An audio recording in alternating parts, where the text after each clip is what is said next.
আপনার ভেতরে এত হতাশা, এত ক্ষোভ আর এত তিক্ততা কেন জানেন? কারণ আপনি আপনার ভেতরে একটি অতি প্রাচীন আর জীর্ণ সফটওয়্যার দিয়ে চলছেন।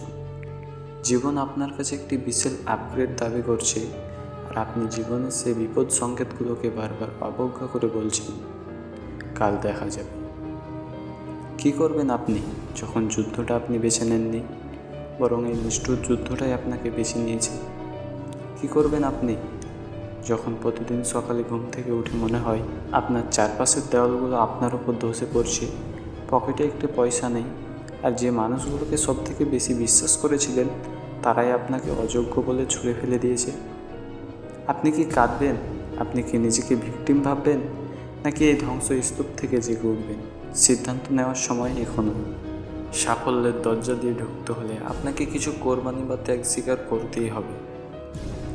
আপনাকে বিসর্জন দিতে হবে আপনি কী ছিলেন, যাতে আপনি হয়ে উঠতে পারেন যা আপনি হতে চান। আপনার একটা কেন দরকার, কেন আপনি প্রতিদিন ওই নরক থেকে উঠে দাঁড়াবেন? একবার আপনার মায়ের বলি রাখা পড়া স্নান মুখটার দিকে তাকিয়ে দেখুন। আপনার বাবার ওই ক্লান্ত চোখ দুটোর দিকে তাকান, যিনি নিজের সব স্বপ্ন বিসর্জন দিয়েছেন শুধু আপনার মুখে হাসি ফোটানোর জন্য।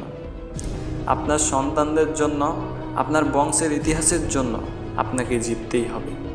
যখন আপনার শরীর বলবে আর পারছি না, তখন আপনার এই কেন আপনাকে ধাক্কা দিয়ে বলবে উঠে দাঁড়াও শফিরুল, তোমার ওপর অনেকের ভবিষ্যৎ নির্ধারণ করছে। আরাম আর সাফল্য কোনোদিন একসাথে পথ চলতে পারে না। আরাম হলো সাফল্যের এক বিষাক্ত সঙ্গী। অধিকাংশ মানুষ সফল হয় না কারণ তারা তাদের পুরনো কুৎসিত সত্তাকে ততটা সময় ধরে চেপে রাখতে পারে না যতটা সময় তার নতুন শক্তিশালী সত্তার তৈরি হতে প্রয়োজন। মনে রাখবেন, সাফল্য কোনো লটারি নয়, এটি নিছক একটি গাণিতিক অঙ্ক। প্রতিদিন আপনার হাতে ৮৬,৪০০ সেকেন্ড আছে। আপনি এই সময়টা কিভাবে খরচ করছেন? আপনি যদি মনে করেন সারাদিন সোশ্যাল মিডিয়ায় পড়ে থাকবেন আর ভাববেন আপনি সফল হবেন, তবে আপনি ভুল জগতে বাস করছেন। স্টপ। মোটিভেশন আপনাকে শুরু করতে সাহায্য করবে, কিন্তু ডিসিপ্লিন আপনাকে আপনার লক্ষ্যে পৌঁছে দেবে। যে জিততে চায় সে সুযোগের অপেক্ষা করে না। সে প্রচণ্ড শীতের ভোরে বা কড়া রোদের দুপুরেও নিজের রক্ত আর ঘাম এক করতে পিছপা হয়। আপনি কি শৃঙ্খলার শিকল পড়তে রাজি? আপনার বন্ধুরা আপনাকে নিয়ে হাসাহাসি করছে, আত্মীয়রা বলছে আপনার দ্বারা কিছু হবে না। দারুণ।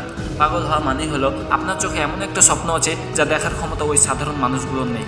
ফ্র্যাঙ্ক সিনাত্রা বলেছিলেন, the best revenge is massive success. শ্রেষ্ঠ প্রতিশোধ হলো বিশাল সাফল্য। হয়তো আপনি 5 বছর ধরে চেষ্টা করছেন, কিন্তু ফলাফল এখনও শূন্য। লোকে আপনাকে পাগল বলছে, হাসছে, হাসতে দিন। তাদের উপহাসকে আপনার ধমনের আগুন বানান। বরফ আর বাষ্পের মধ্যে তফাৎ কি জানেন? কেবল কম্পনের মাত্রা। যখন আপনার ওপর সমালোচনা আসবে, তখন হয় আপনি আরও ঠান্ডা হয়ে বরফ হয়ে যাবেন, না হয় সমালোচনার আগুনে উত্তপ্ত হয়ে বাষ্পের মতো আকাশে উঠবেন।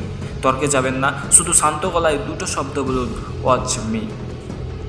শুনুন, প্রতিটা পরিবারে এমন একজন থাকে যে সেই পরিবারের ইতিহাস বদলে দেয়। প্রতিটি বংশে এমন একজন বীর জন্মায় যে 100 বছরের দারিদ্র্যের শিকল ভেঙে দেয়। 100 বছর ধরে আপনার পূর্বপুরুষরা হয়তো সাধারণ ছিল, কিন্তু আজ আমি সে একজন।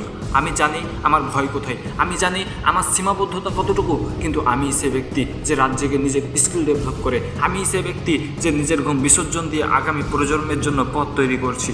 যন্ত্রণা চিরস্থায়ী নয়। আজ যে চোখে জল, কাল সেখানে জয়ের হাসি থাকবে। 2026 সাল আসছে, এটা কেবল একটা তারিখ নয়, এটা আপনার অস্তিত্ব রক্ষা শেষ লড়াই। আপনি কি হার মানবেন? না, হার মেনে নেওয়া আপনার ডিএনএতে নেই, কারণ আপনি অজয়, আপনি অপরাজয়। জীবন আপনাকে বারবার চর মারবে, জীবন আপনাকে নিচে টেনে নামাবে, কিন্তু মনে রাখবেন আপনি কোনো সাধারণ পাথর নন। আপনি একটি হীরা, যা কেবল প্রচণ্ড চাপের মুখেই তৈরি হয়। আপনার স্বপ্ন আপনার জন্য ঐচ্ছিক নয়, এটা আপনার বেঁচে থাকার রসদ। আজ থেকে আপনার নতুন জন্ম হলো, উঠে দাঁড়ান, কাজ শুরু করুন। পৃথিবী আপনার গল্প শোনার জন্য অপেক্ষা করছে। মনে রাখবেন, আপনি লড়ার জন্য জন্মেছেন, জেতার জন্য জন্মেছেন।